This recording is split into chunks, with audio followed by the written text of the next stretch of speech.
नमस्कार विद्यार्थियों, इस वीडियो में आपका बहुत बहुत स्वागत है।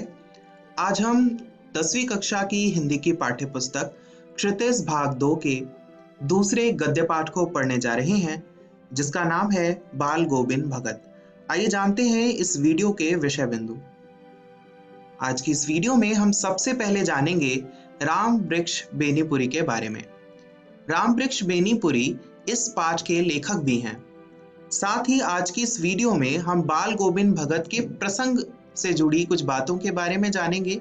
ये जानते हुए हम पाठ की कुछ पाठ्य वस्तु की व्याख्या करेंगे। पाठ्य वस्तु यानी आपके चैप्टर का टेक्स्ट। आइए शुरू करते हैं ये वीडियो। तैयार हैं आप सभी? चलिए शुरू करते हैं। स्क्रीन पर जो चित्र आप देख रहे हैं वो चित्र है हिंदी के प्रसिद्ध लेखक व पत्रकार राम वृक्ष बेनीपुरी का। राम वृक्ष बेनीपुरी पत्र और पत्रिकाओं का संपादन कर चुके हैं।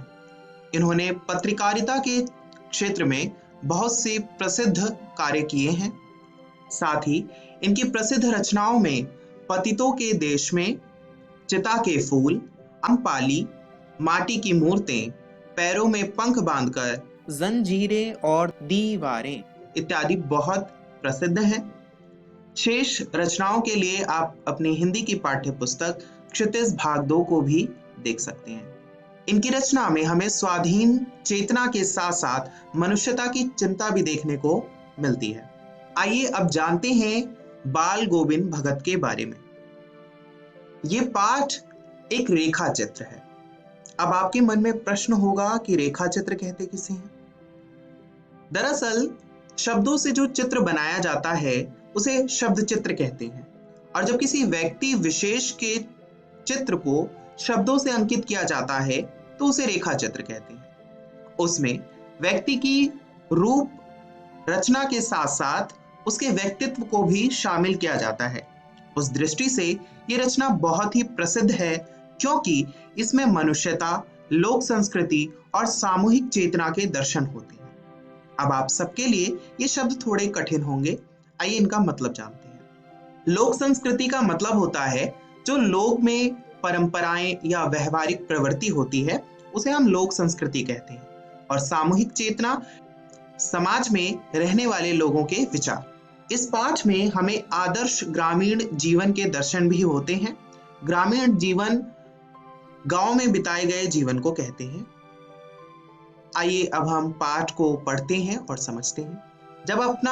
जब आप अपना पाठ खोलेंगे तो आपको पाठ में सबसे पहला शब्द मिलेगा बाल गोविंद भगत। और ये पूरा का पूरा पाठ एक रेखा चित्र है जिसमें इस व्यक्ति जिसका नाम बाल गोविंद भगत है उसके बारे में बताया गया है। लेखक बताता है बाल गोविंद भगत एक मझोले यानी मझले कद का छोटा गोरा चिट्टा आदमी है और थोड़ा बूढ़ा है, क्योंकि उसकी उम्र जो है वह 60 वर्ष है। और क्योंकि उम्र ज्यादा हो गई इसलिए उसके बाल पक गए हैं, सफेद हो गए हैं। किंतु वह कपड़े अब भी बहुत कम पहनता है। कपड़े के नाम पर वह एक लंगोटी पहने रहता है और कबीर पंथियों की कनफटी टोपी। अब आपके मन में प्रश्न होगा कि कबीर पंथी किसे कहते हैं? कनफटी टोपी एक प्रकार की ऐसी टोपी होती है जिससे कान को छिपाया जा सकता है, और ये आम राम भक्त कवि जो हैं वो पहने हुए आपको दिख जाएंगे। हाँ, अब जब सर्दी होती थी तो उस समय में ये जो व्यक्ति था जिसका नाम है बाल गोविंद भगत, ये एक काली कमली ओढ़े रहता था, यानी काली कमली यानी काले रंग का छोटा सा कम्बल ओढ़े रहता था। इसके मस्तक पर हमेशा रामानंदी चंदन लगा रहता था, जैसे राम भक्त लोग लगाते हैं। और गले में हमेशा तुलसी के जड़ की जो माला होती है उसे पहने रहता था। यहाँ अगर आप देखेंगे तो देखेंगे आप कि व्यक्ति की रूपरेखा को, यानी वो कैसा दिखता है, लेखक ने उसे बताने का प्रयास किया है। आइए अब हम अगले अंश को देखते हैं। यहाँ पर लेखक स्पष्ट करता है कि जो रेखा चित्र उसने बताया है, जो व्यक्ति का स्वरूप उसने बताया है, उससे वह एक साधु लगता है, किंतु वह साधु नहीं है, वह एक गृहस्थ है। अब गृहस्थ क्या होता है? गृहस्थ वो व्यक्ति होता है जिसका एक परिवार होता है और सामाजिक कार्यों में वह जुड़ा होता है, उसे गृहस्थ बोलते हैं। तो वह एक गृहस्थ है क्योंकि उसके परिवार में उसका बेटा और उसकी बहू है, यानी जिसे पतोहू बोला गया है। पतोहू एक लोक संस्कृति का शब्द है जिसका अर्थ होता है पुत्रवधू। तो इसमें बताया गया है कि उसकी एक खेती बाड़ी थी और साफ सुथरा मकान भी था, यानी उसका एक व्यावसायिक जीवन भी था। तो आप देख सकते हैं कि वो कोई साधु नहीं था, वो एक गृहस्थ व्यक्ति था जिसको प्रमाणित किया है लेखक ने।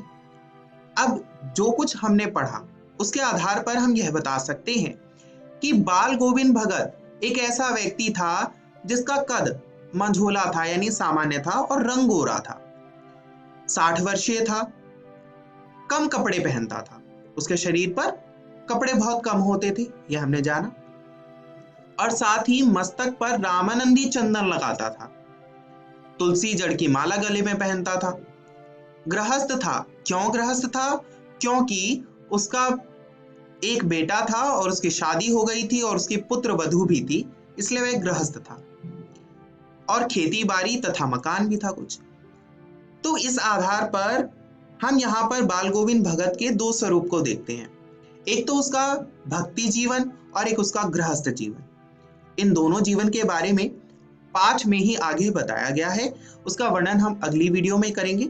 आइए जानते हैं आज की इस वीडियो में हमने क्या सीखा।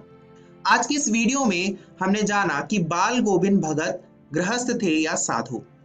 साथ ही बाल गोविंद भगत का रेखा चित्र भी हमने पढ़ा और समझा। स्क्रीन पर आप कुछ प्रश्न लिखे देख रहे हैं, आप इन प्रश्नों के उत्तर लिखने का प्रयास कीजिएगा।